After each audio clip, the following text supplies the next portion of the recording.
Boa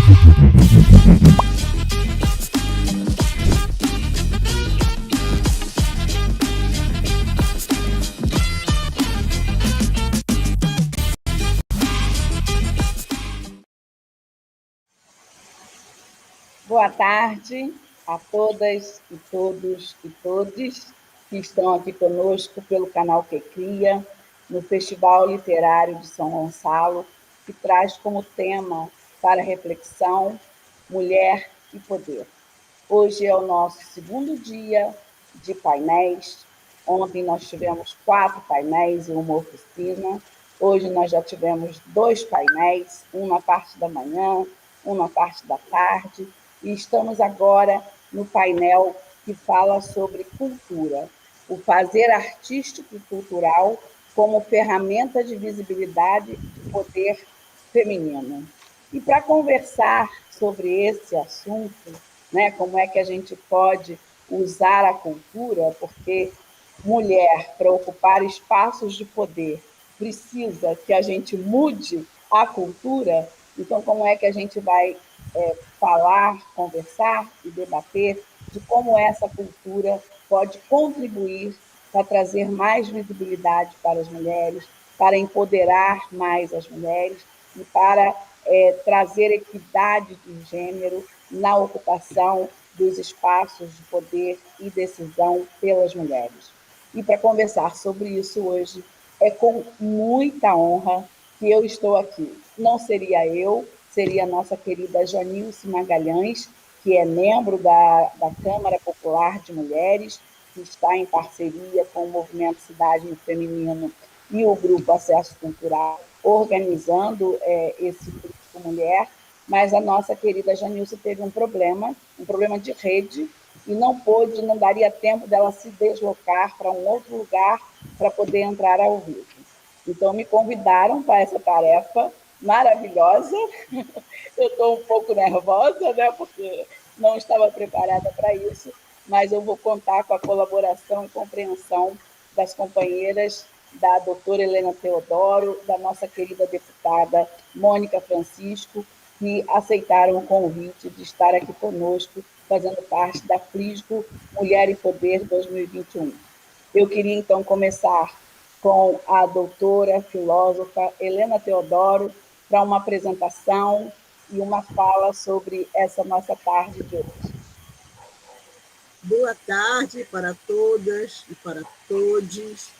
É um prazer enorme estar aqui com vocês, principalmente por ver uma mulher do campo da política que nos representa dignamente, como é Mônica Francisco, e está participando da FLISGO, porque realmente eu vejo nessa possibilidade da escrita, de escrever, um dever político nosso.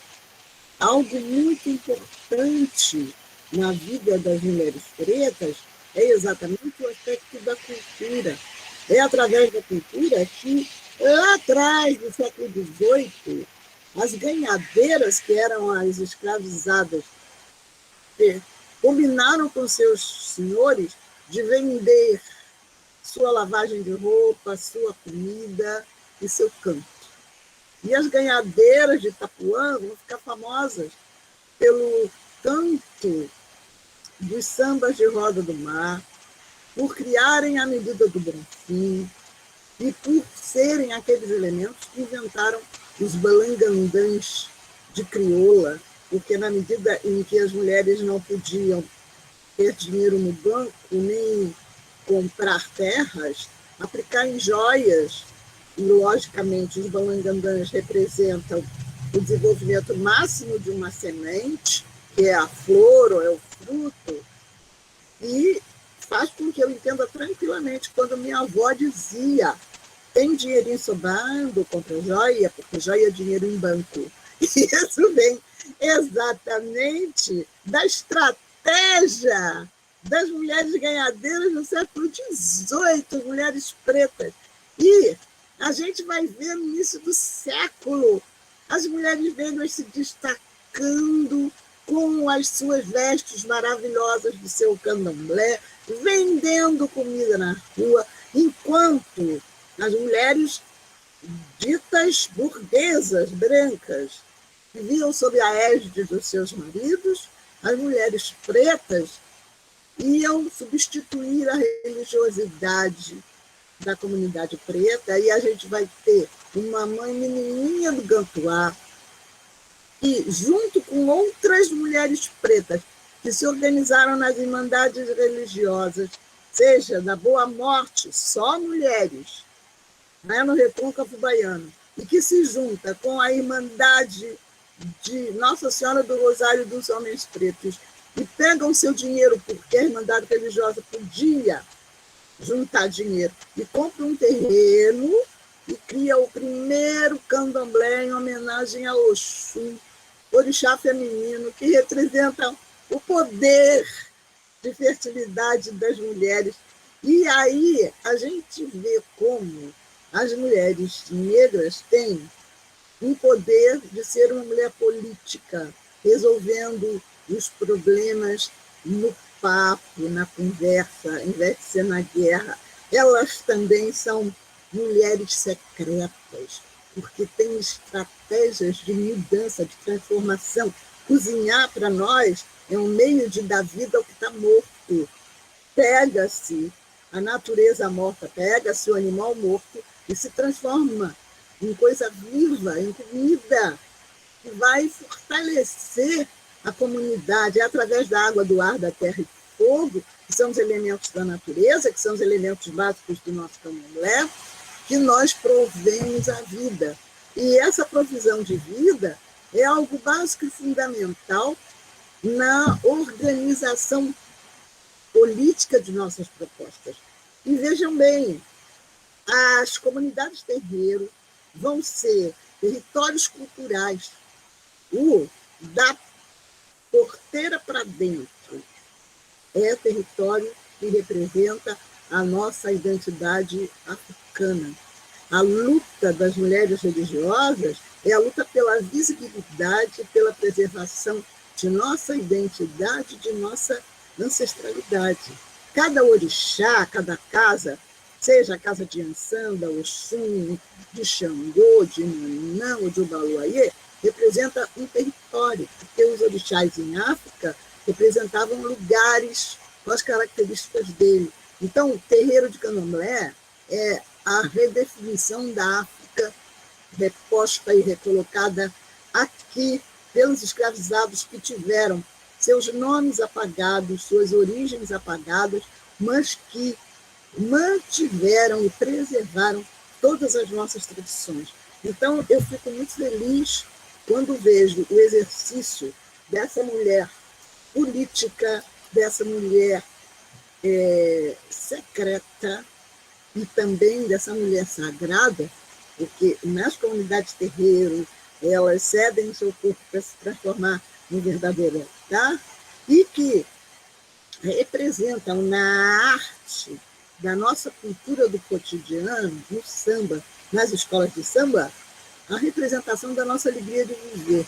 Tia Ciata, uma mulher preta que traz a sua religiosidade, a sua alegria de viver e a sua capacidade de aglutinação, fazendo a junção de duas culturas negras distintas. Ela traz a herança da tradição nagô, do samba de roda, e junta com os sambistas de Estácio, que traz a tradição do jongo, que é de Angola. Então, o samba carioca, as escolas de samba, são frutos de tradições africanas, do Reino do Congo, do Reino de Angola e da Nigéria. E nós temos, inclusive, todo um sentido de realeza. As pessoas dizem, porque os sambistas querem imitar os reis da Europa. Que isso?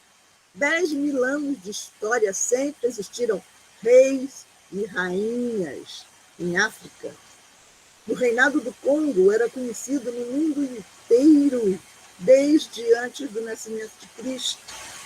E, inclusive, vejam bem, é muito importante a gente entender que a gente tem uma influência enorme da rainha Nzinga de Angola, que casa com o rei do Congo, e que vai fazer todo um princípio de pacificação na guerra, na medida em que ela perde a guerra contra os portugueses, ela faz um trato com o Papa, que pede que ela se batize com o nome de Ana e erga uma igreja em nome de Santana, louvando Santana. E ela tinha sacado que o culto a Cristo nada mais é do que o culto de ancestralidade. E aí todas as irmandades religiosas vão imitar, negras vão imitar a rainha Nzinga, pegando os santos pretos da Igreja Católica, que são os seus ancestrais. E, através das irmandades religiosas, nós temos a continuação da resistência da comunidade negra, voltando a ter a sua identidade, e todas as irmandades religiosas, no final do seu culto de ancestralidade, dançavam nos seus terreiros seus sambas de roda e cultuavam os seus ancestrais. Isso vai até que na Bahia o pessoal feminino, as nossas baianas do Recôncavo, junto com os homens da Irmandade de Nossa Senhora dos Homens Pretos do Pelourinho, se juntassem para criar a Casa Branca.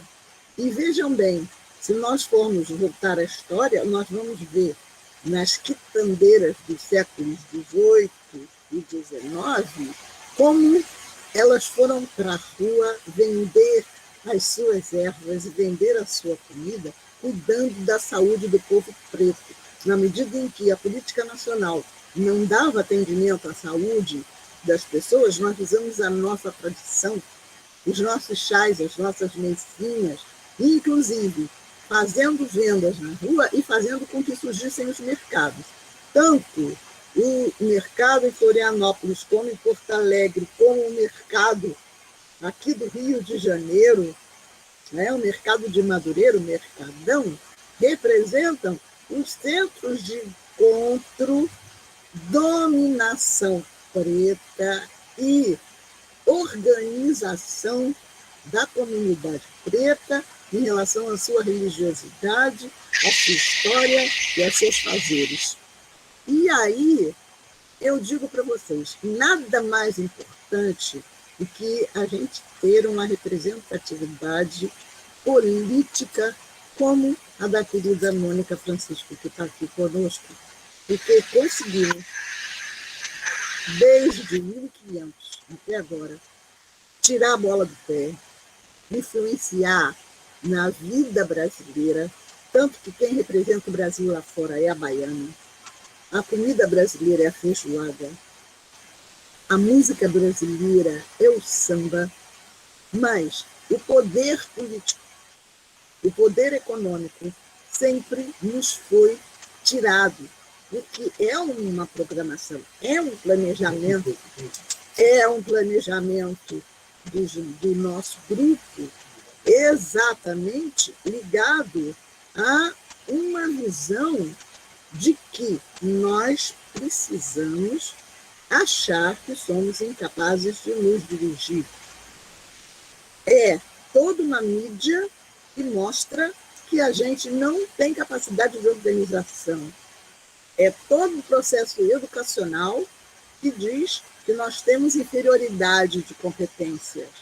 Então, no momento em que a gente tem lideranças religiosas que começam a dizer que a comunidade preta tem capacidade de se organizar, de criar um processo cultural como é a escola de samba, e fazer com que uma pessoa como o Tata Francisco, aqui no Rio de Janeiro, cultuasse a sua ancestralidade, criasse a Umbanda e chegasse a criar Umbanda.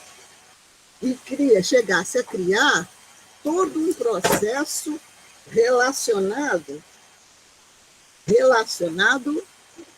à vida básica e fundamental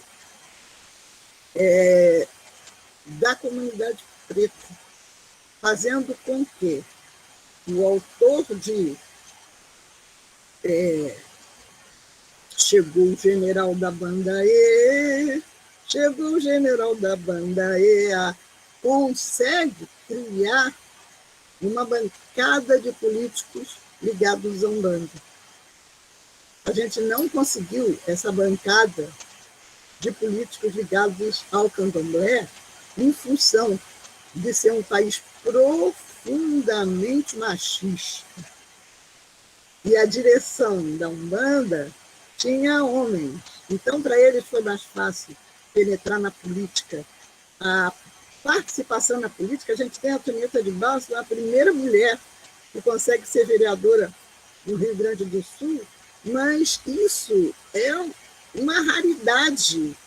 E no momento em que a gente tem aqui essa possibilidade de trabalhar objetivamente mulheres pretas na política, essas vêm basicamente aparecendo através do movimento cultural, através da sua capacidade de ser socióloga, de organizar a arte em determinados lugares, como a nossa querida Marielle, de ser escritora, como Conceição Evaristo, como nós todas vemos a escrita como um poder político, de sermos bailarinas que cria em cima da tradição negra, como uma Mercedes Batista, de atuar no cinema e no teatro, como uma Ruth de Souza, de ter presenças como as Irmãs Marinho, como os elementos das escolas de samba,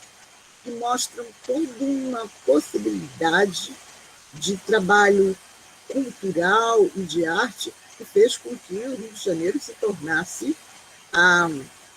o centro de irradiação do carnaval do mundo, o maior centro de referência de carnaval no mundo inteiro são as escolas de samba do Rio de Janeiro. E as escolas de samba vão trabalhar exatamente em cima de mulher, em cima de cultura preta, em cima de criatividade e da nossa cultura. É o samba que se organiza e que usa a procissão como forma de comunicação, que conta as histórias, educando como no mundo africano. Educação se dá através de histórias que são analisadas, discutidas, vivenciadas e trazendo os valores para a vida comunitária. As escolas de samba contam uma história através do canto, da dança, das vestimentas, dos carros alegóricos, trazendo informações que a escola não nos dá. Quem é que ouvia falar em Zumbi dos Palmares antes dos anos 60 com Fernando Pamplona no Salgueiro? Ninguém. Quem conhecia a Chica da Silva, sai em 63, e que faz com que, inclusive, os maiores, Isabel Valença, no Mulher do Povo, com uma fantasia luxuosíssima feita pelo Arlindo Rodrigues, ganha o prêmio de fantasia de luxo do Teatro Municipal, fazer com que ela seja capa de revista no Brasil inteiro. Né?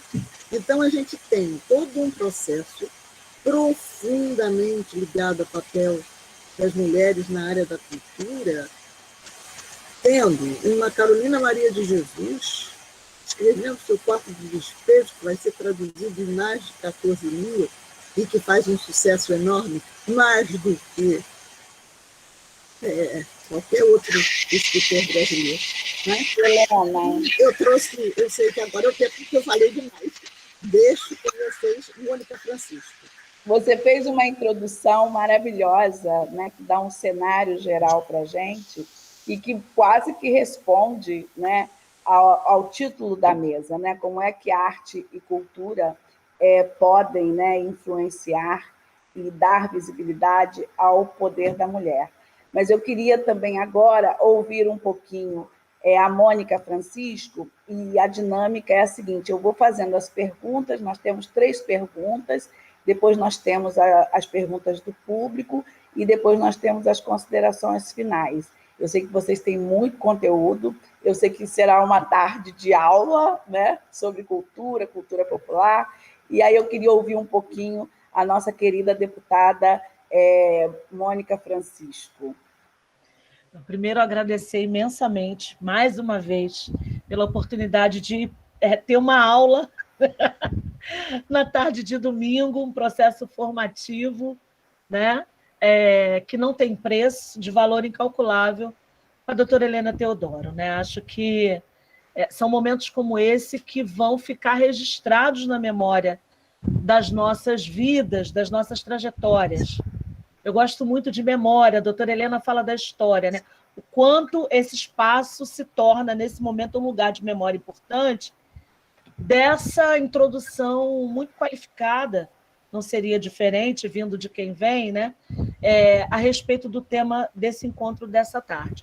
Quero saudar a Feira Literária de São Gonçalo, nesse dia tão simbólico, tão importante para a gente, né? Simbólico e concreto na luta que é a continuidade dessa dinâmica que a doutora Helena Teodoro introduz nesse encontro da nossa agência ao longo do tempo, da agência das mulheres negras ao longo da sua história em diáspora. Né? A agência de nós, mulheres pretas, nesse processo. E hoje, dia 14, é dia de aniversário de nascimento de Carolina Maria de Jesus, 14 de março de 1914, e também, né, aniversário de morte de Marielle Franco, 14 de março de 2018. Veja, 2 pontos importantes nesse processo, né, que imprimiram uma mudança ética e estética nos seus espaços de ocupação. Ética porque Marielle imprime uma marca muito forte ao entrar nas portas do poder, de fato, exercendo o seu lugar de atuação, de fala, enquanto mulher negra, acadêmica, cria da favela, uma mulher que imprime a esse espaço um fazer institucional completamente diferente da lógica que impera dentro dos palácios. E é importante dizer que essa marca ela é fundamental para gerar um ethos da política. Veja, consegue furar uma barreira invisível, né? Dentro de um espaço engessado, completamente contaminado por uma lógica machista, branca, ortodoxa, completamente violenta, extremamente individualista e completamente individualizante. Veja, a gente traz, impresso no corpo, na nossa trajetória, essa memória ancestral que a doutora Helena Teodoro traz inicialmente, dessa forma com que as mulheres pretas organizam-se ao longo do tempo em sociedade para deixar um registro do seu poder de agregação. Veja, vai agregar no samba, vai agregar no terreiro, vai fazer a junção disso, vai gerar uma síntese e vai produzir uma outra forma de construção de identidade ou de reafirmação de identidade numa sociedade extremamente racista como a nossa, que cria, de fato, uma série de entraves para que a gente ocupe o poder. Parece que falar de mulher negra, especificamente mulheres negras, e poder, é reiteradamente um processo extremamente antagônico, e não é. E eu acho que a doutora Helena Teodoro, eu tenho certeza, a sua introdução, né, ao fim e ao cabo, diz o seguinte: as mulheres negras sempre imprimiram uma ética e uma estética e produziram uma ação concreta, uma demonstração de poder e de organização.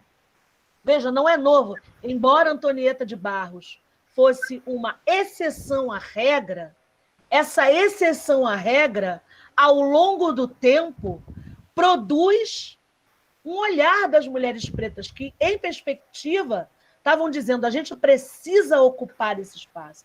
E aí você tem Antonieta de Barros, você tem o pensamento de Lélia, você tem a ação de Lélia Gonzalez, para dizer: esse é o lugar que a gente precisa ocupar, a gente precisa recriar esses espaços. E o espaço da política ele é fundamental, assim como o espaço das artes, para que a gente possa estabelecer uma ética, ou seja, dar voz e ser voz ao mesmo tempo, porque quando a gente ocupa um espaço, a gente dá voz e a gente é voz. Por exemplo, a gente vai criar o Prêmio Ruth de Souza para premiar as ações culturais e artísticas da negritude aqui no estado do Rio de Janeiro, em memória de Ruth de Souza, mencionada aqui pela doutora Helena Teodoro. É importante que a gente imprima no fazer político institucional, ocupando esse espaço, uma lógica de continuidade do que é essa ética e essa estética produzida pelas mulheres negras, de ocupação dos espaços, de ressignificação dos espaços em que ocupam, apesar e a despeito de toda a lógica violenta que se contrapõe a isso, haja vista a execução brutal de Marielle Franco. Isso é uma resposta, como sempre foi resposta para a insurgência das mulheres negras, o processo de silenciamento violento, de morte violenta, né, de segregação violenta. Essa é a lógica, mas nós nunca desistimos. E isso vai contaminando a nossa atuação. Obviamente, ela se dá na estética quando a gente traz conosco corpos abjetos, corpos que são corpos do medo, são corpos marginais, são corpos distanciados do centro e do protagonismo da política, sobretudo da política institucional, porque o fazem, né, quase que por osmose, porque está no nosso DNA, porque faz parte de nós, faz parte da nossa gênese, essa organização da comunidade em torno de todos os temas que são coletivos. É impossível, né? Vocês disseram, vocês responderam rápido ao nosso convite.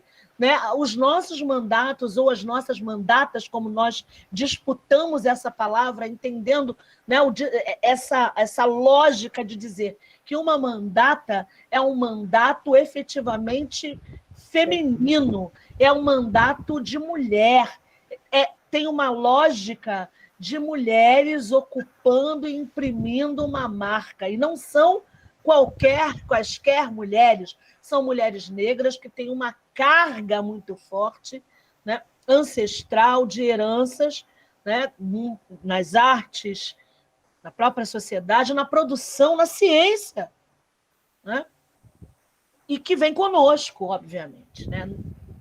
Assim que eu chego ao parlamento, eu falo, olha, a gente não está aqui só para ser voz, a gente está aqui porque a gente vai estabelecer um processo que é irreversível, né? Que não começou conosco, mas se amplia conosco e é irreversível, porque ressignifica a estética desses espaços, assim como as artes e a cultura, feitas por pessoas negras. Ontem eu vi um documentário sobre o mestre Moa, do Catendê, o quanto a gente, né, com essa capacidade antropofágica, mas essa capacidade que é impressionante de junções, né?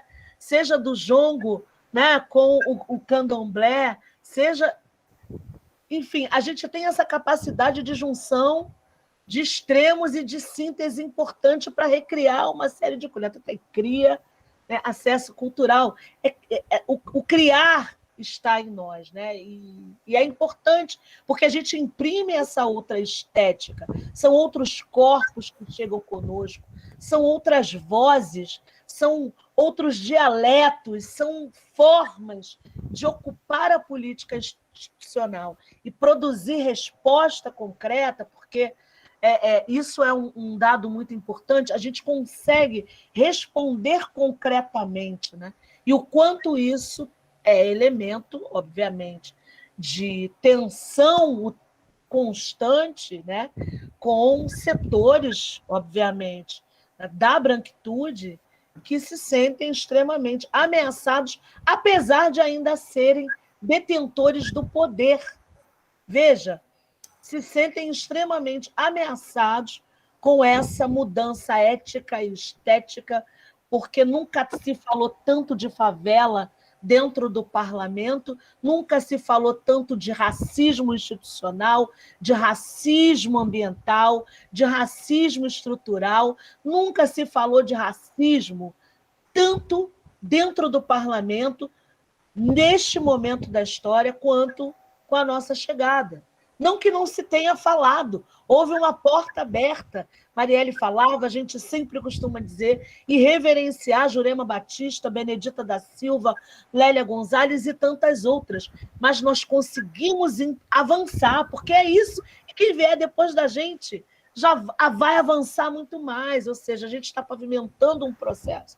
E é importante que a gente possa estar nesse diálogo muito forte e muito potente, porque a gente dá outro significado, por exemplo, para o que está se produzindo no gueto, na periferia, a partir dos slams, por exemplo, como o slam das Minas, e essas vozes das coletivas pretas, feministas, jovens, sobretudo, que vêm se insurgindo e ressignificando a política, inclusive, incidindo na política institucional a partir dos seus corpos pretos jovens, de mulheres LGBTs, de mulheres transgênero, né, de mulheres que saem da favela, se organizam, criam coletivas potentes e radicalizam nesse processo e acabam incidindo efetivamente na nossa ação política institucional. E isso é fruto dessa construção anterior. Né? Eu acho que a doutora Helena Teodoro fez muito bem em fazer esse recorte, né, histórico e organizando essa introdução, e que é o fio, né, que ainda continua nos conduzindo nesse processo, a continuidade desse fio de resistência, de trazer essa memória, né, que está nos nossos próprios corpos e que seria impossível que a gente produzisse de outra forma. É impossível fazer uma política institucional tendo nos nossos corpos todas essas memórias cotidianamente, né, lembradas para o bem e para o mal. E quando eu digo para o mal, porque os processos violentos contra nós, eles são implacáveis, né? Eles custam a nossa vida, inclusive. Né?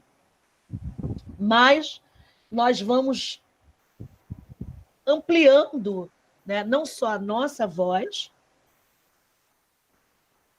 mas ampliando as vozes que a gente traz conosco. Isso é o diferencial. Porque mesmo em mandatos de homens pretos, de homens aliados, como queiramos dizer, e até de homens pretos que ocuparam o poder, essa dinâmica da coletividade foi radicalizada nesse momento. A gente tem uma mandata, tem 67% de pessoas pretas. 67% do nosso mandato é de pessoas pretas.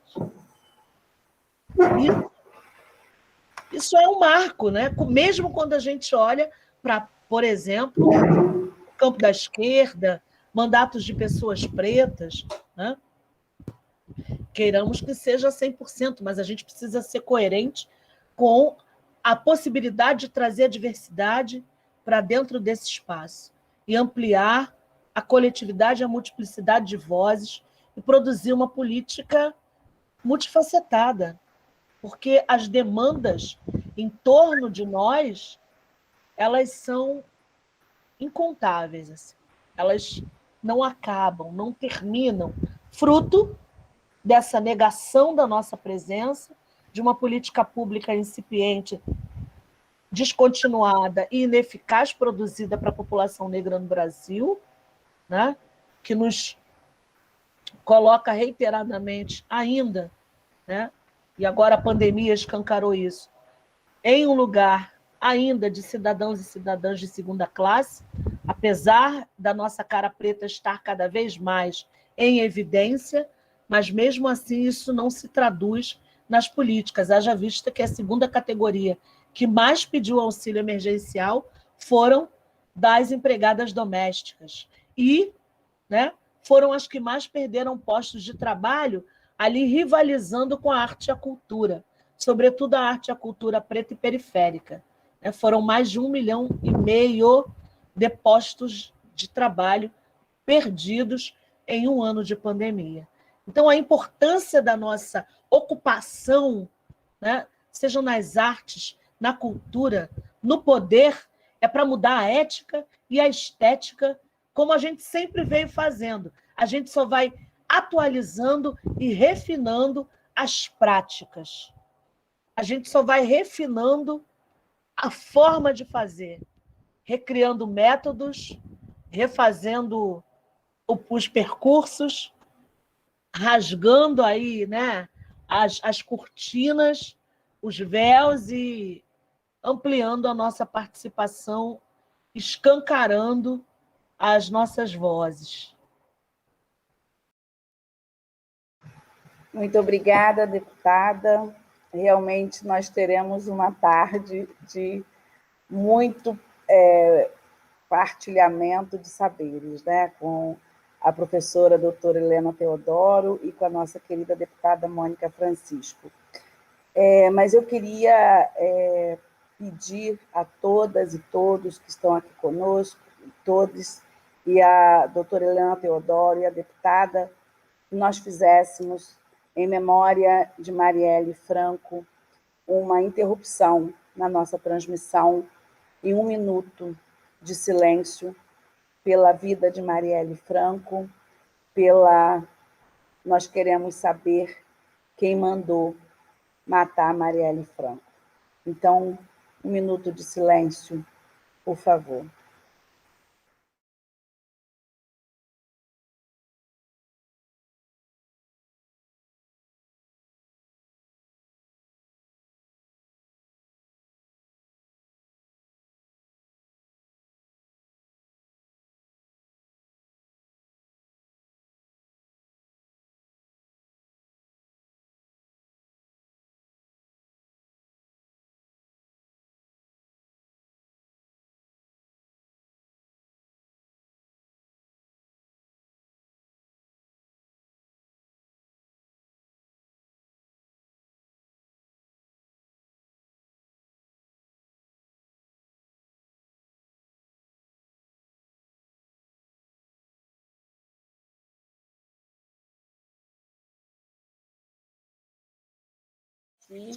Nós já temos perguntas, né, do público que está nos assistindo, e a primeira pergunta vai para a doutora Helena Teodoro. A pergunta é da Gracione Oliveira dos Santos. Helena, a representatividade que as mulheres negras têm hoje nos meios de comunicação é suficiente para gerar uma consciência acerca do racismo que vivenciam? Vai responder? Pode responder, por favor. De jeito nenhum. Nós estamos aí com um reality show que apresentou 50% quase dos componentes pretos e com pessoas que se colocaram como representativas da comunidade preta e que não tiveram absolutamente nenhum tipo de comportamento relacionado às nossas propostas e à filosofia da comunidade preta, porque, inclusive, a emissora jogou muito bem, pegando personalidades que tinham modos e meios bem diferenciados de lidar com a proposta racista e que, inclusive, na medida em que você tem um posicionamento como uma grande vedete ou uma grande artista e que se sente muito empoderada, perde um pouco a noção do seu posicionamento dentro de uma luta equilibrada, porque o que aconteceu lá é uma coisa que tem um trabalho muito interessante na psicologia, e a tal história da como é que eles dizem? Afroculpa, né? E que faz com que as pessoas se sintam com ódio do resto do mundo e até das próprias pessoas que as cercam. Então, eu vi como se conseguiu, através de um reality show, que seria uma prova de atendimento à diversidade dentro de uma grande emissora, como sendo um grande desserviço da comunidade preta. Como as pessoas que lá foram saíram de lá prejudicadíssimas, sendo até ameaçadas de morte, quando não nos cabe defenestrar, nem desacatar essas pessoas que, como seres humanos, foram colocados em situações muito complicadas e que deixaram sair, fluir dos seus sentimentos uma série de histórias ligadas às suas vivências anteriores.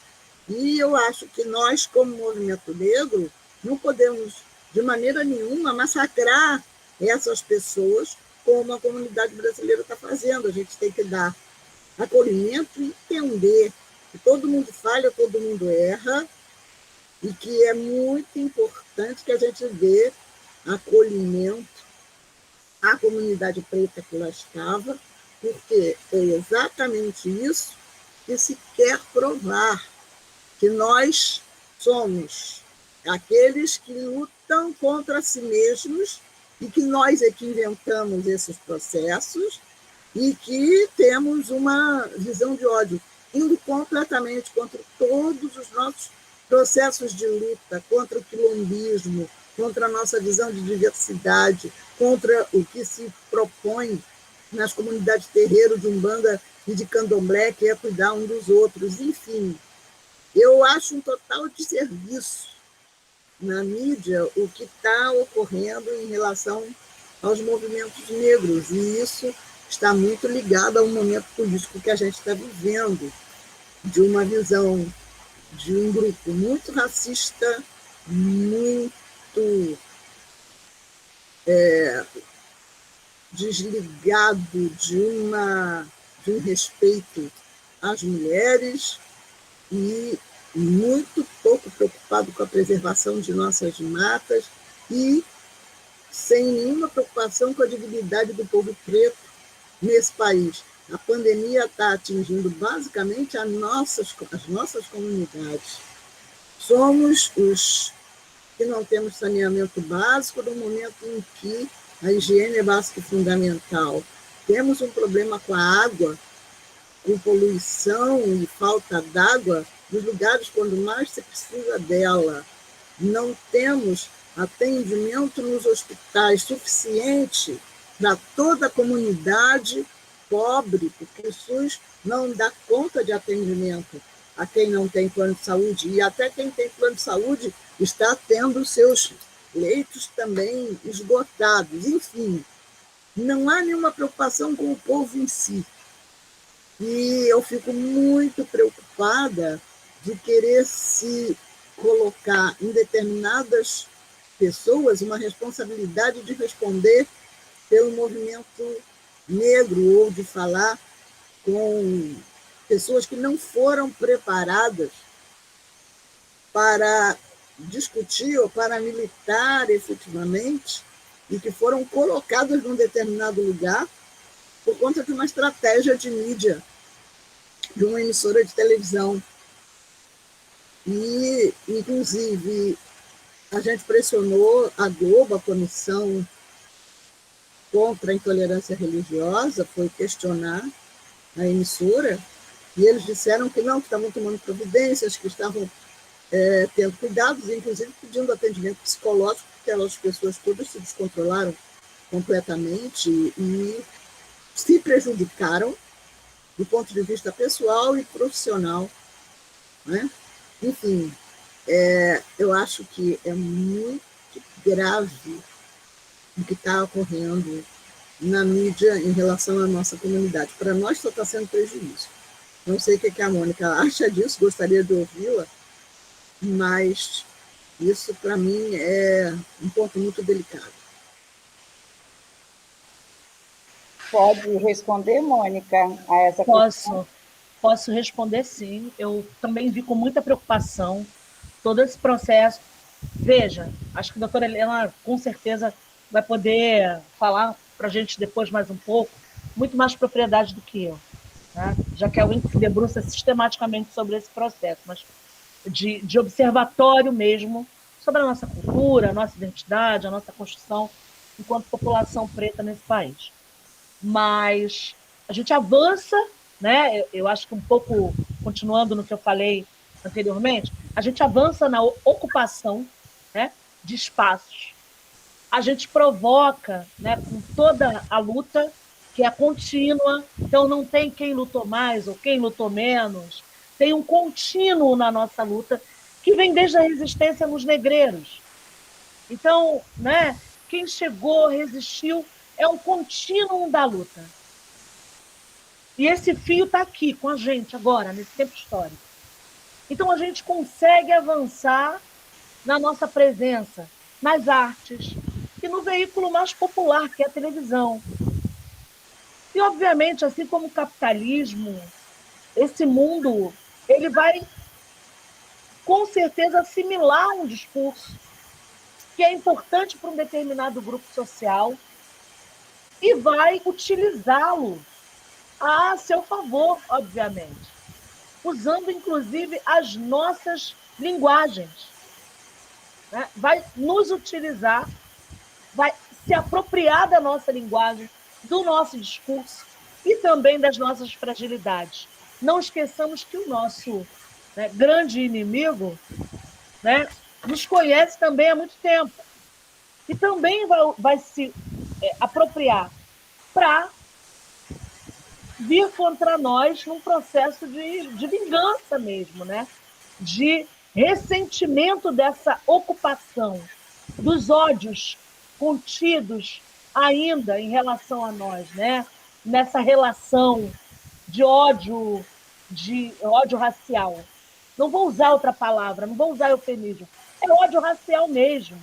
É o desejo da nossa não existência. Ele é contínuo. Então, desde o programa de televisão até a implementação das políticas.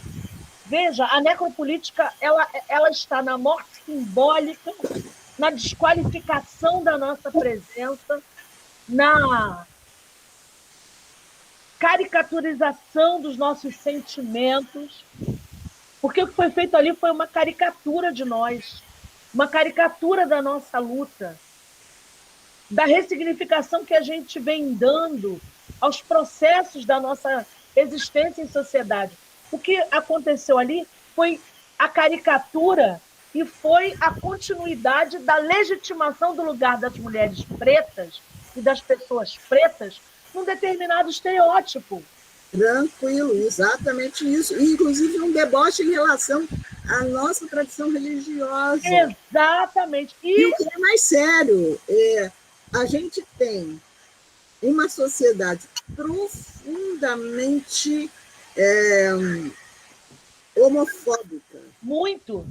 E eles vão pegar exatamente os elementos da comunidade preta para botar bissexualidade, homossexualidade, lesbianismo, todos os elementos que eles sabem que têm uma dificuldade de aceitação na sociedade. Exato. A metade branca não tinha nada disso. Eles não colocaram, quer dizer, só na comunidade preta é que se incide as coisas normais que acontecem na vida de todo mundo. Ou seja, são colocadas tintas mais fortes. E a gente sabe que isso é um processo de vingança consciente. Veja, a gente se apropria, né? A gente tem mais mulheres negras nas artes. A gente tem mulheres negras. Olha, há pouco tempo a gente teve a Thaís Araújo sendo humilhada de joelhos por uma atriz branca, quando pela primeira vez tivemos uma protagonista negra numa novela das 8, 9, né? E no dia de Zumbi. E no dia de Zumbi.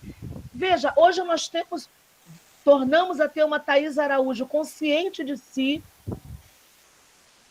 com todo o sofrimento, essa carga de sofrimento que que nos cabe quando a gente vai se tornando preta, né? Salve Neuza. Quando a gente vai se tornando negra, é isso mesmo, a gente... É muito doloroso, e ela ficou deprimida, ela sabe disso. Né? A gente sabe, todo mundo já sabe disso.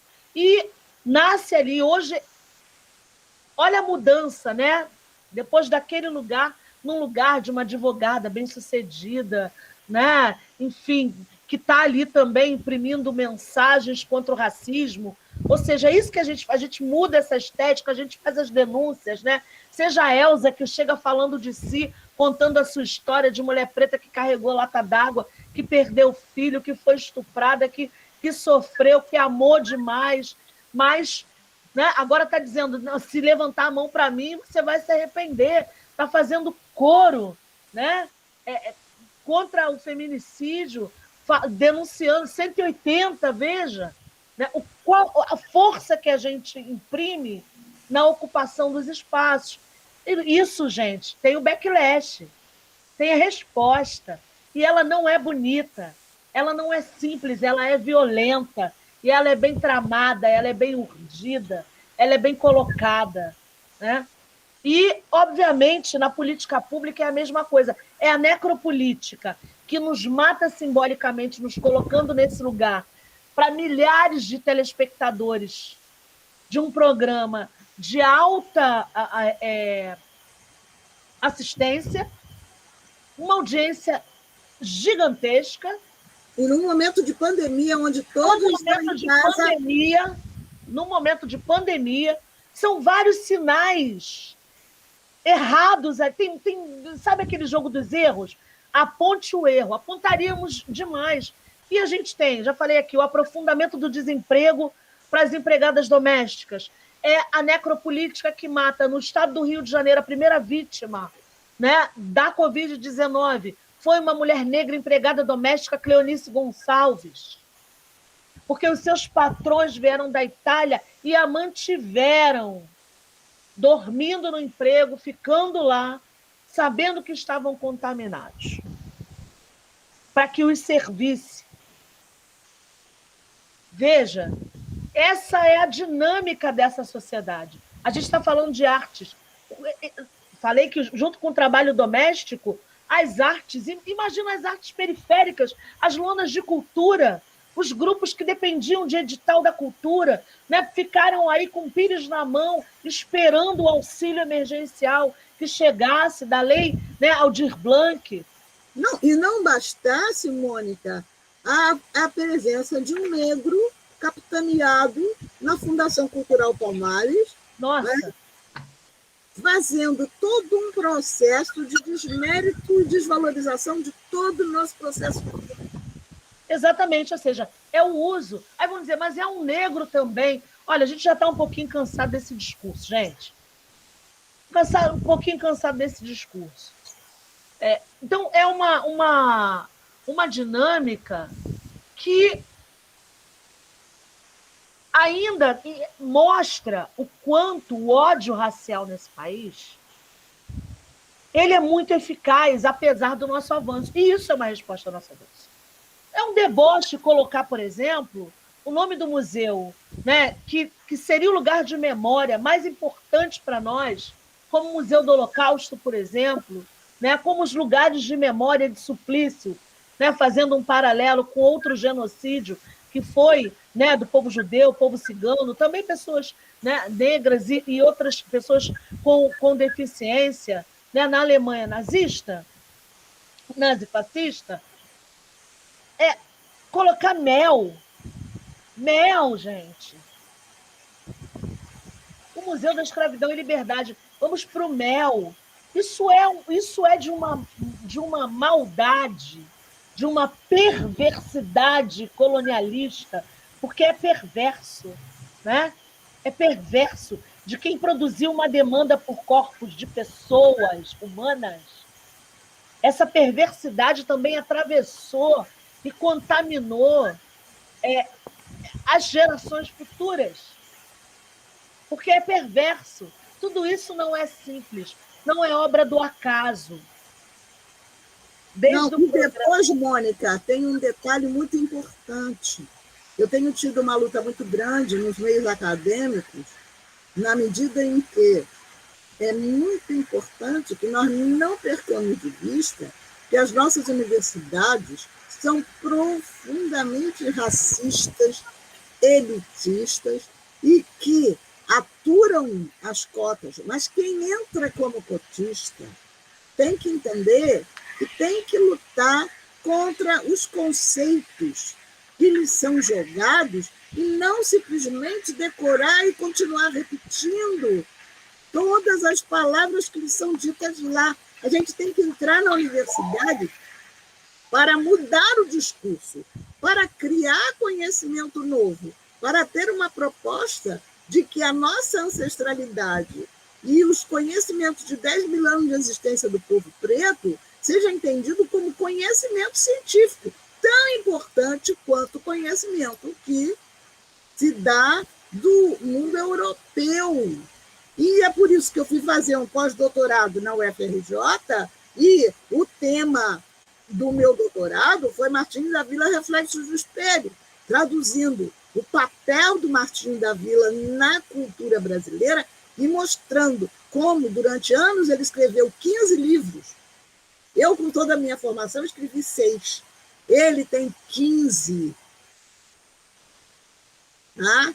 É um grande pensador. As poesias dele, e ele foi o verdadeiro elo entre Brasil e Angola, Brasil e países africanos, e fez com que Madalena do Jucu, uma congada, fosse reconhecida no mundo inteiro e dividiu o dinheiro que ele ganhou com a Associação dos Congadeiros. Ele falou da Folia de Reis, ele representou todas as manifestações básicas e fundamentais da adaptação das nossas heranças africanas aqui no Brasil, mostrando isso, dignificando o samba e escrevendo sobre isso e fazendo contato com a União dos Escritores Angolanos, com a União dos Escritores moçambicanos, trazendo literatura africana de expressão portuguesa para o Brasil, que a gente não recebe na universidade.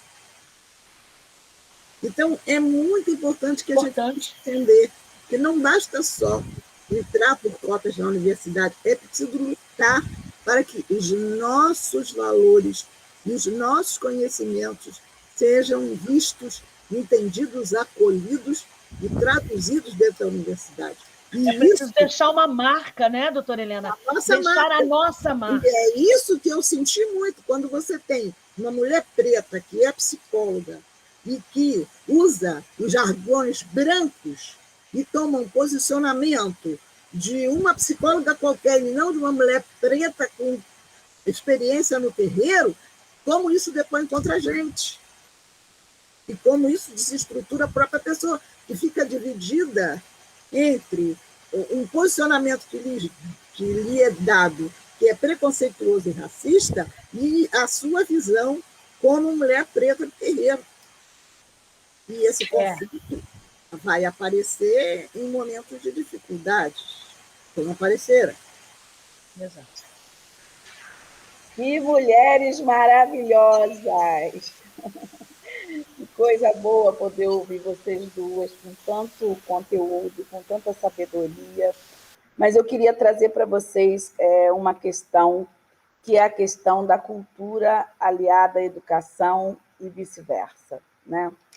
Nós tivemos, na sexta-feira, como parte da luta, né, do 8 de março, do 8M, uma roda de conversa com alunos de ensino técnico da Escola Técnica Henrique Lage. Era uma proposta de discutir juventude, diversidade e cidadania. E com 2 professores, Mário Sérgio Souza, a professora Fátima Troiac, pessoas que já estão aí nessa lida há muitos anos. E nós fomos invadidos por hackers por 2 vezes. Derrubaram as nossas 2 salas. Desculpa, eu entendi rappers. Eu ia falar assim, opa, teve rapper. Hackers. Foram hackers. Hackers, exatamente. E aí, a gente já tinha pensado numa pergunta para esse painel, que era só a cultura, né, só a educação podem modificar, né, toda essa tragédia que nós vivemos hoje, né, do negacionismo, do fascismo, do machismo, do racismo. A gente entende, né, a escola, a educação, o chão da escola, como um espaço de possibilidades de mudanças, né, de paradigmas. Que a gente pode aliar cultura, qual é o caminho? Professora Helena Teodoro, deputada Mônica Francisco, qual o caminho para a gente pegar esses jovens do ensino médio que estão alinhados com essa política que está aí, porque na invasão eles colocaram imagens do presidente atirando, cenas de sexo, músicas eletrônicas, foi uma bagunça que eles fizeram no nosso ambiente virtual. Foi a primeira vez que eu sofri um ataque bolsonarista tão assim de cara. E aí a gente sabe que é pela cultura, que é pela educação. O que a gente precisa fazer? Que caminho é esse que a gente vai ter que retomar para poder rever tudo isso que está acontecendo no Brasil e que nós, mulheres, negras, negros, né, jovens de periferia, somos os mais afetados por isso. A cultura que nós fazemos nas nossas comunidades parece que fala somente para nós mesmos, né? Como é que a gente... E aí a gente tem um veículo de massa de comunicação que faz um BBB e que é um desserviço, como disse a doutora completo. Teodoro. Como é que a gente fura esse bloqueio? Como é que a gente invade, né, essas comunidades brancas, essas facções, né, que defendem tudo que o governo que está aí tem defendido e que é um governo, um necrogoverno, né? Eu tive que falar sobre isso, a gente não tem politizado o Frisgo Mulher, a Câmara Popular de Mulher é uma Câmara suprapartidária, mas chega um momento que a gente não consegue mais não tratar de um assunto que é tão gritante, que tem feito tão mal para o povo brasileiro, para o povo preto, para as mulheres brasileiras. Então, queria ouvir como é que a gente pensa uma escola que seja mais interessante, que seja mais atrativa e onde a gente possa realmente tratar de educação e cultura, contando essas histórias que a professora Helena Teodoro traz, contando essa trajetória que a deputada Mônica Francisco traz. Helena. Eu acho... Doutora Helena, vai lá. Bom, como educadora, eu devo te dizer que essa tem sido a minha luta o tempo inteiro, porque eu acho que educação é coisa de professores. A gente tem que trabalhar com os professores. Eu fui do NEAB da FAETEC, ensino profissionalizante, e uma das coisas que eu busquei fazer, e eu conheci a Janilce na FAETEC, e uma das coisas que eu procurei exatamente levar aos professores da rede era uma visão da tecnologia para o ensino profissionalizante, porque, na verdade, quando a gente diz que agro é pop e agro é tudo, ninguém diz que agro é afro. E foram os negros que trouxeram toda a tecnologia do arroz para cá, a tecnologia do ouro, do ferro, as pedras preciosas, a tecelagem, o trabalho com pedra-sabão, a luteria, todas as grandes, a construção em si, todos os grandes elementos que constituem a vida brasileira foram utilizados tecnologias vindas de África. É preciso que os professores tomem conhecimento. Tem um livro do nosso amigo Henrique Cunha Júnior que está disponível na internet e que qualquer um pode baixar, Tecnologias Africanas no Brasil, de Henrique Cunha Júnior, e que fala de que região de África, né, vieram todas as propostas para uso do ferro, do ácido oxidável, do algodão, do batique, das rendas do Nordeste, do couro, do cobre, da luteria, do trabalho com madeira, fazendo violões, violinos, cavaquinhos, violas da gamba, todo um processo de lidar com a pedra-sabão, que vem de toda a arte do Aleijadinho, de trabalhar com madeira, enfim. As grandes construções brasileiras todas foram feitas pelos escravizados que para cá vieram de aproximadamente 1530 até 1888. A gente tem todo um trabalho, desde o trabalho com a borracha, com a cana-de-açúcar, a comunidade preta que sempre construiu esse país. E se nós tivermos uma boa reserva econômica de 1888, com a abolição da escravatura, para 1889, saindo do Império para a República, foi resultado do trabalho dos escravizados, da mão de obra escravizada. E os professores não têm noção da resistência que sempre houve desses elementos, das diferentes revoltas existentes, do que foram os quilombos, inclusive qual é a filosofia em relação ao território que a comunidade preta tem. Todo mundo quer ter um pedaço de terra para construir a sua casa, para aglutinar a sua família, para trabalhar. O território para a comunidade preta vem desde a visão de África como sendo um espaço para se construir e preservar. Então, a gente preserva a natureza, a gente planta na terra, a gente mantém a terra como um elemento que nos dá subsistência, constrói casa, constrói família e aglutina a gente. A visão europeia de território é espaço que se conquista, de onde se retira tudo, de onde se transforma pessoas em animais. É predatória, doutora Helena. É absolutamente predatória.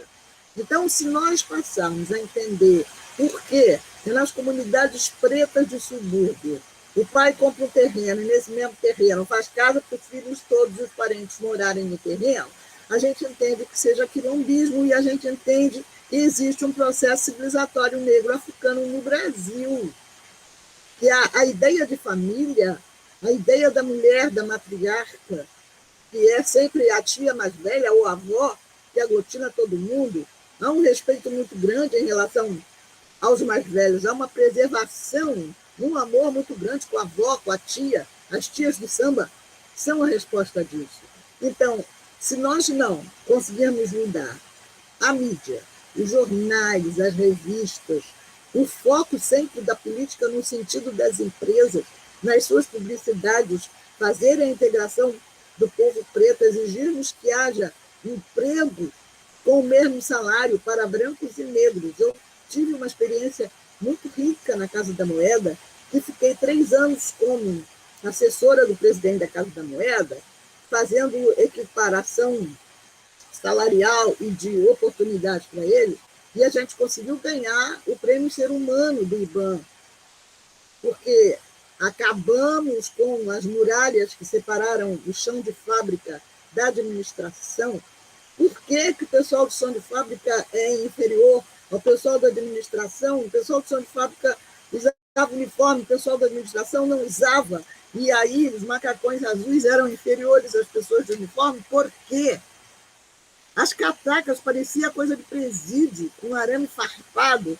Então, todo um processo de equalidade, de entender as diferentes religiosidades, as diferentes procedências, de chamar a atenção que metade dos trabalhadores da Casa da Moeda eram negros e que eles tinham direito a botar um painel contando as suas histórias, que os irmãos Timóteo da Costa, um dos maiores pintores brasileiros negros, foram funcionários da Casa da Moeda, que trabalhavam com cobre e que eram do setor de arte da Casa da Moeda, fazer com que as pessoas entendam que na produção da vida brasileira, quem construiu tudo desde as grades dos presídios e dos quartéis foi a tecnologia do ferro das comunidades pretas. Os paralelepípedos das ruas foram feitos pelos pretos. Toda a técnica de asfalto também. As casas foram construídas, brancas com janelas azuis. Toda a estética das casas coloniais brasileiras são todas arquitetadas por pretos. Os grandes, maiores arquitetos que nós temos no Brasil, reconhecidos fora do Brasil, que são os irmãos Rebouças. Ninguém sabe que os irmãos Rebouças são pretos. Ninguém sabe que a colônia Júlio Moreira, que Juliano Moreira era mesmo preto básico e fundamental na vida brasileira, que os grandes nomes da República, do início da República e do início do Brasil, eram todos homens pretos letrados e mulheres pretas letradas. Ninguém sabe a importância de Chica da Silva na luta pela liberdade, patrocinando a Inconfidência Mineira, e que em Diamantina foi o único lugar do país em que os escravizados libertos conviviam com a sociedade local. Em lugar nenhum mais se conseguiu isso, só Chica da Silva conseguiu isso em Diamantina. Então, fazer com que haja uma releitura da história do nosso país, e para isso temos que formar os professores. Isso. Porque educação tem que ter uma direção, tem que ter um objetivo de transformação, e não simplesmente de repetição mecânica de fatos e dados e de tecnologia. A nossa educação virou tecnicista e não transformadora. Exato, eu ia falar isso. A educação tem que ser transformadora.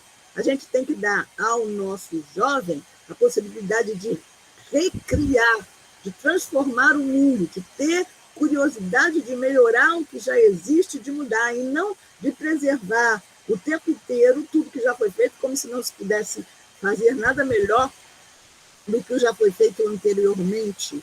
É muito importante olhar para o passado para poder entender o presente e poder recriar o futuro. Exato. Então, temos que ter essa visão que vem da tradição cultural negra africana de 3 tipos de gente. A gente de ontem, que nos deixou um legado que nós não conhecemos, a nossa gente de ontem, e o legado preto que nos foi deixado desse país. A gente de hoje, o que é que nós estamos fazendo, pensando e criando, e a gente do amanhã, o que é que nós vamos deixar para os que vêm, e o que é que nós estamos preservando nosso de bom, para que eles possam encontrar um lugar melhor do que o que nós temos hoje. Então, essa perspectiva do ontem, do hoje e do amanhã, ela é básica e fundamental para a comunidade negra, e isso tem que estar profundamente ligado na educação. Temos que ter um perfil, qual é o tipo de cidadão que nós queremos no nosso país. Que valores nós vamos juntar? Eu acho que, fechando, os valores do terreiro, onde a gente entende que gente não pensa só com a cabeça, pensa com o corpo todo, pensa fora do corpo, pensa com o corpo do outro. Gente para aprender precisa de gente. Então vamos aglutinar pessoas. É isso que as comunidades terreiros de candomblé, de umbanda, as escolas de samba, os blocos, todas as atividades culturais promovem. É a aglutinação de gente. Gente só aprende com gente. E é preciso que a gente valorize essa gente preta que junta, pensa muito bem e que consegue em 90 minutos contar uma história linda, uma matriz para ir para o mundo inteiro aplaudir. Exato. Obrigada, doutora Eleonora. Temos que estar na mídia, que a mídia precisa favorecer isso. Então, vou pegar uma mesa anterior a essa, foi uma mesa sobre educação. E essa questão de que a educação ela não pode passar somente pelo raciocínio lógico, né? Ela precisa atingir outros espaços, dentro do corpo e fora do corpo. Deputada Mônica Francisco. Ela não pode ser fragmentada, ela tem que ser libertadora, ela tem que ser emancipatória. A gente tem que acabar com essa narrativa do tecnicismo dentro das coisas. É isso, não dá. É a partir dessa coisa que a gente herda, essa carga da gente de ontem, que usava tudo, é a natureza, é o corpo do outro, são as cores. Você ensina, uma educadora, um educador, ele é um lugar ambulante de memória e de ensino constante, permanente. Se eu entro numa sala, eu estou com esse brinco, a gente vai falar do capim dourado, sabe? Eu vou falar da Eliette Letacani, que fez o meu vestido. que é uma mulher preta que está pensando geometricamente em como fazer, né, em que estampa, o que vai no corpo de uma mulher negra. A educação precisa ser libertadora e emancipatória. A gente teve a Lei 10.639, a lei, né, atualizada com a Lei 11.645, que estabelece o ensino da nossa cultura afro e africana, né, indígena. Mas não treinamos diretores para usar. É isso que eu ia dizer. Ou seja, você empurra. Eu fiz o meu estágio, né, da licenciatura, e assim, você vai implementar essa lei, qualquer um, é o professor de geografia, é o de história, é qualquer um que pega lá uns livrinhos, está falando aqui da cultura negra, né? Dá um livrinho, faz aquele debate, né, no ensino médio, que é um momento crucial, né? Mas tem que ser em tenra idade, as crianças já deveriam ser estimuladas a isso. Então, acho que essa preparação da direção da escola, né, do corpo docente, né, de quem está na responsabilidade pedagógica, vai pensar com as crianças, vai pensar com o ensino fundamental, educação infantil, utilizando as bonecas negras, por exemplo, utilizando a literatura preta que a gente já tem, usando as cantigas, usando o que a gente já tem como elementos importantes para estabelecer um olhar das crianças em relação a isso, e isso ir se naturalizando nos segmentos seguintes. Então, é um processo realmente que passa pelo corpo docente, pela direção da escola, mas não só. Se a gente está falando de uma educação que seja, né, global, obviamente você vai usar a equipe de apoio. Então, toda a orientação para os pais também, né, Mônica? Os pais, toda a escola. Porque quando a gente pensa em escola, a partir da nossa perspectiva, né, de afrocentrada, vamos dizer assim, você está pensando na comunidade. Você não está segmentando, você não está fragmentando. A comunidade é a responsável por esse processo. Por isso é emancipatória e libertadora, porque você vai ter consolidado o respeito ao idoso, né? O respeito à diferença, o respeito ao outro. Você vai ter uma série de dinâmicas que vão se consolidando no coletivo, né? E em relação à pergunta, muito interessante, nós fizemos em 2018, eu pensei que nem fosse conseguir, porque, na verdade, eu fui muito provocada por 2 comerciais, 2 peças publicitárias. Uma delas era de um desodorante, onde a pessoa usava o desodorante, e quando ela, do desodorante Dove, quando ela usava o desodorante Dove, ela tirava a camisa, era uma pessoa negra usando o desodorante Dove. Quando acabava de usar, ela tirava a camisa e virava uma pessoa branca.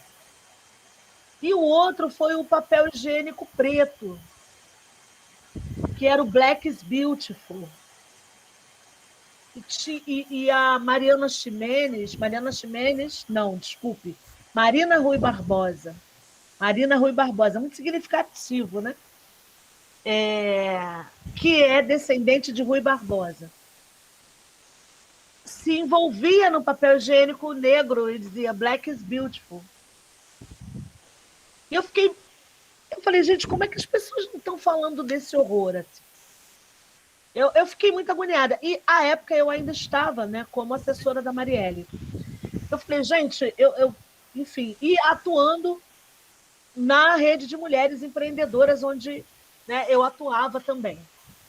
E eu falei, gente, a gente tinha uma articulação com a ESPM, Escola Superior de Propaganda e Marketing, e eu falei, vou tentar articular, porque uma das coordenadoras da responsabilidade social é uma mulher negra de São João de Meriti, e eu vou falar com ela, porque a gente, sei lá, fazer uma palestra, a gente leva pessoas negras, leva a Marielle para falar.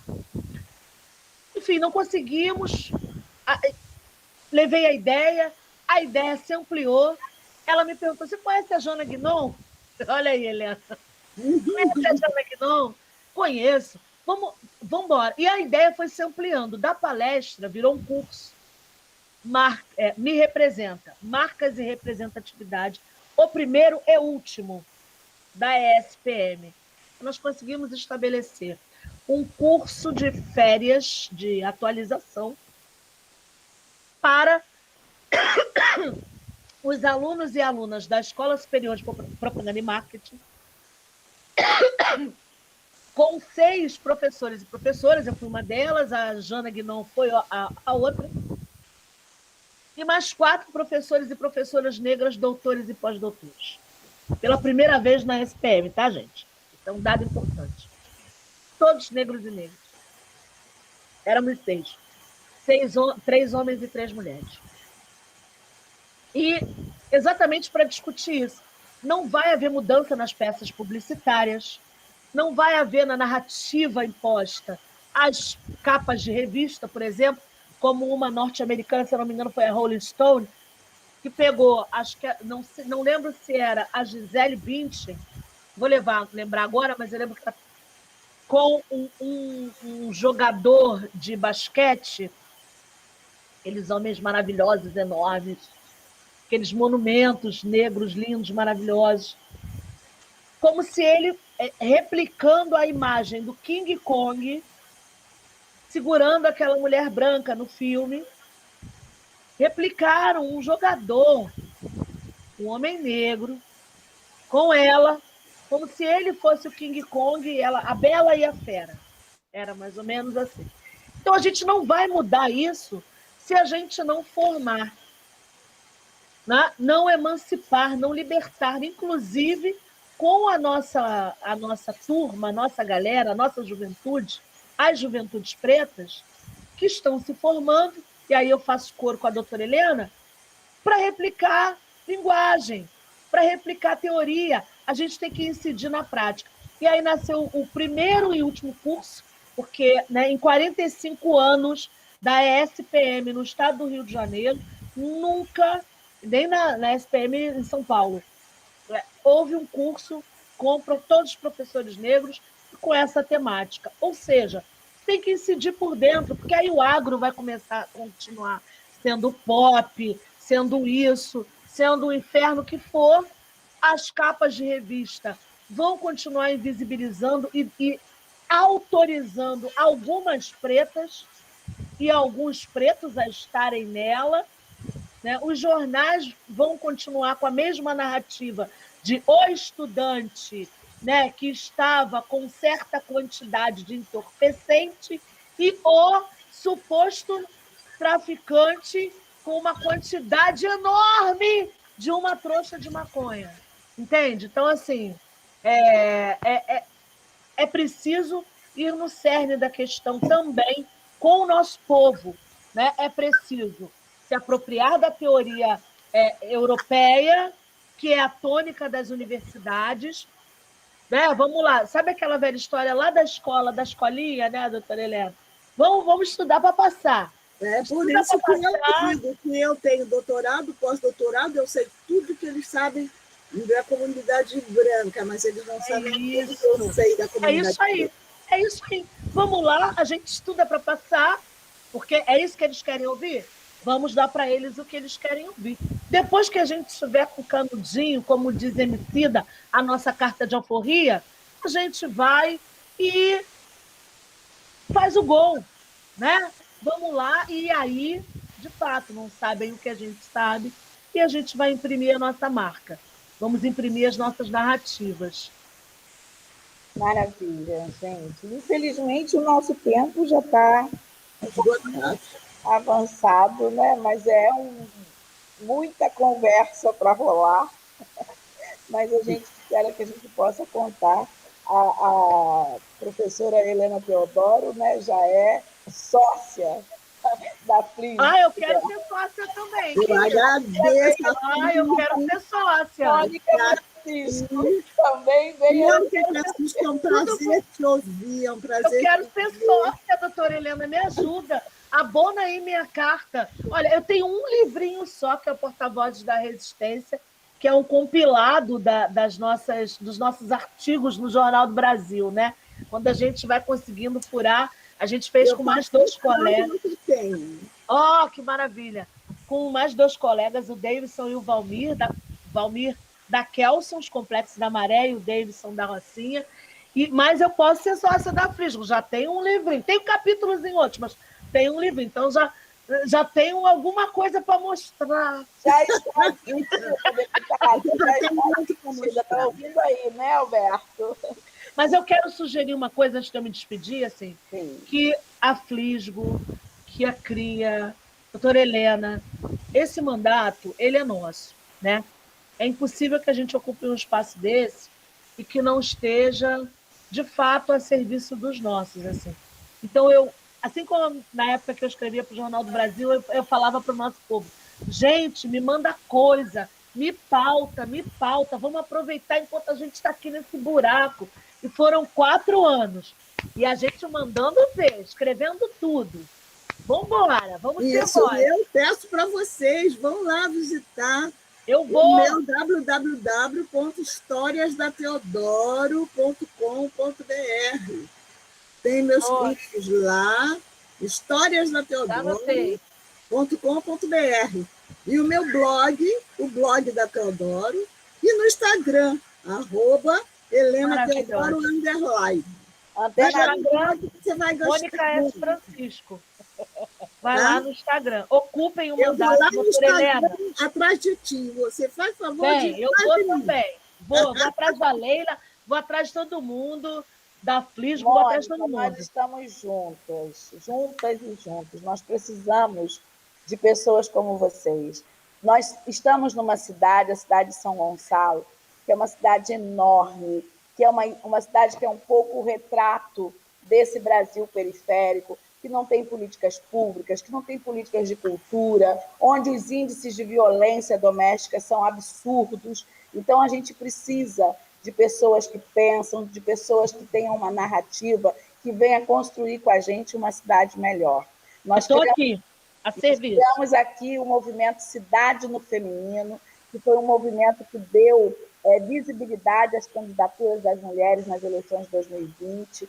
A partir disso, nós tivemos uma vereadora eleita e resolvemos criar uma Câmara Popular de Mulheres paralela para a gente poder estar atuando e estar gritando sobre o nosso direito de ocupar esses espaços de poder. E isso é através da cultura, isso é através da educação, isso é através do nosso companheiro Alberto Rodrigues com a Flisgo, potente dele, uma parceria importantíssima para a gente. A gente é muito recente, a gente é recém-nascido. Mas, gente, um município que tem Leila Araújo e Alberto, só pode dar certo. Tá bom. Está ouvindo, né, Alberto Rodrigues? A Helena Teodoro, doutora Helena Teodoro, disse que vai dar certo eu e vocês juntos. Então, o nosso movimento Cidade no Feminino, ele tem 4 meses de existência. E a Câmara Popular de Mulheres tem só 2 meses de existência. Mas a gente já está fazendo barulho na cidade, a gente já está conseguindo trazer mulheres fortes como vocês para conversar com a população feminina de São Gonçalo e dizer para essas mulheres aqui poderosas que a gente pode sim ocupar os espaços que a gente... Vamos lutar junta pela água. A gente está numa luta, numa guerra pela água. A água tem que ser pública, sociedade pública, e tem que ter cota social para a população mais pobre. Então, a gente está na guerra da água e essa guerra está sendo encampada por nós, mulheres pretas. Então, já tem uma pauta aí para a gente lutar junto. Vamos junto. Maravilha. Alberto Rodrigues é um dos poucos homens que a gente deixa entrar, né, nesse movimento para conversar com a gente. No dia da instalação do movimento, quase me bateram porque eu trouxe Alberto Rodrigues, mas olha que maravilha, ele está aqui hoje com a gente.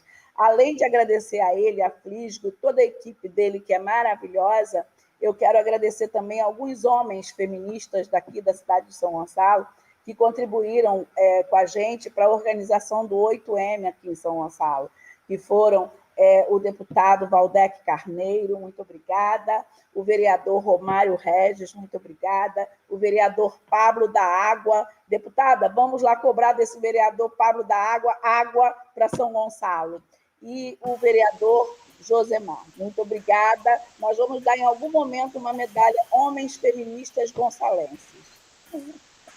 Mônica, aquele abraço, leve meu abraço também para o Vandeck Carneiro, que foi meu colega lá na Gama Filho, e Alberto Rodrigues, você é para lá de Marrakech.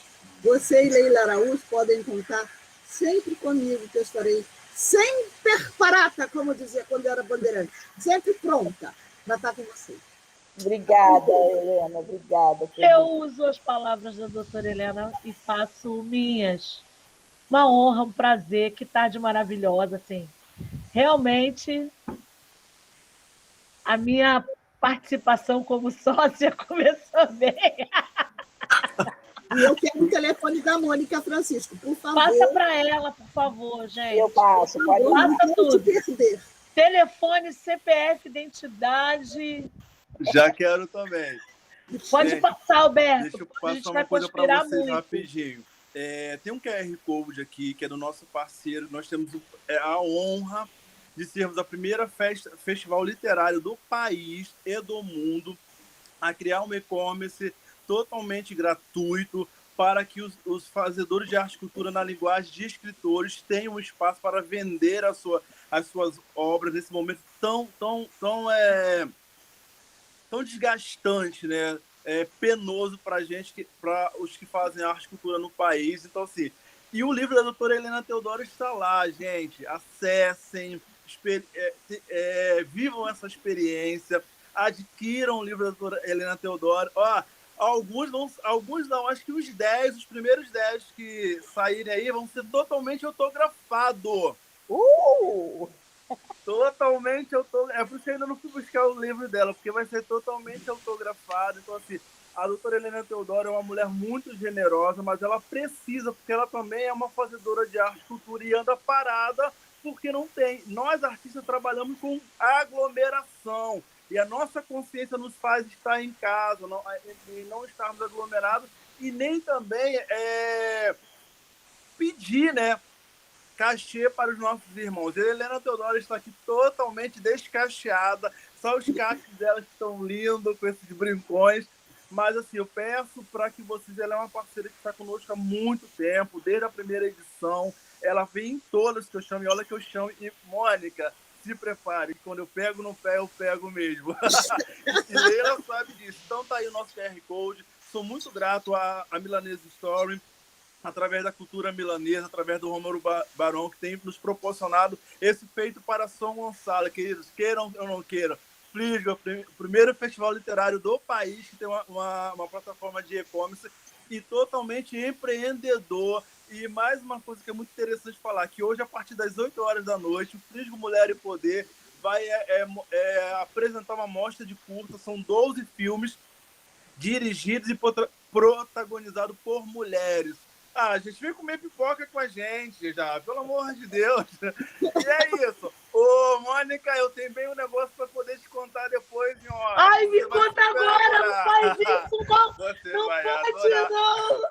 É verdade. Faz isso, não. Eu tô super emocionado. Eu quero deixar meu agradecimento especial. Não pode fazer isso com mulher, não, gente. Através da Leila. Depois eu te conto um negócio. Porque a Leila disse o seguinte, que assim que ela mandou, né, o convite para a deputada Mônica, a sua assessoria de imediato, e para a gente que é fazedor de arte e cultura, periférico, de comunidade, preto, independente, que não tem ajuda nenhuma. As pessoas às vezes pensam na Lei Aldir Blanc, que eu preciso fazer esse registro, achando que foi um monte de dinheiro, não paga as nossas contas, não supre as nossas necessidades, não remunera de forma adequada. Foi um suspiro, um respiro de 1 minuto, porque veio muito tarde e nós estamos enfrentando grandes barreiras e lutas dentro do nosso município. Então, é muito importante para a gente, quando a gente pede esse socorro de aparição da imagem pública dessas pessoas que nos atendem. Para a gente é muito gratificante, vocês não têm noção, e por isso que eu estou aqui para agradecer a Leila pela generosidade de compartilhar conosco toda a sua influência, a Helena Teodoro, essa pessoa orixática, e essa pessoa era, agora que é minha amiga de infância, acabei de conhecer, minha amiga de infância, super maravilhosa. Beijo, gente, 6 horas nós temos mais, daqui a pouquinho. Mônica, obrigada. Um beijo, Obrigada, beijo. Helena, obrigada, Alberto. Beijo. Música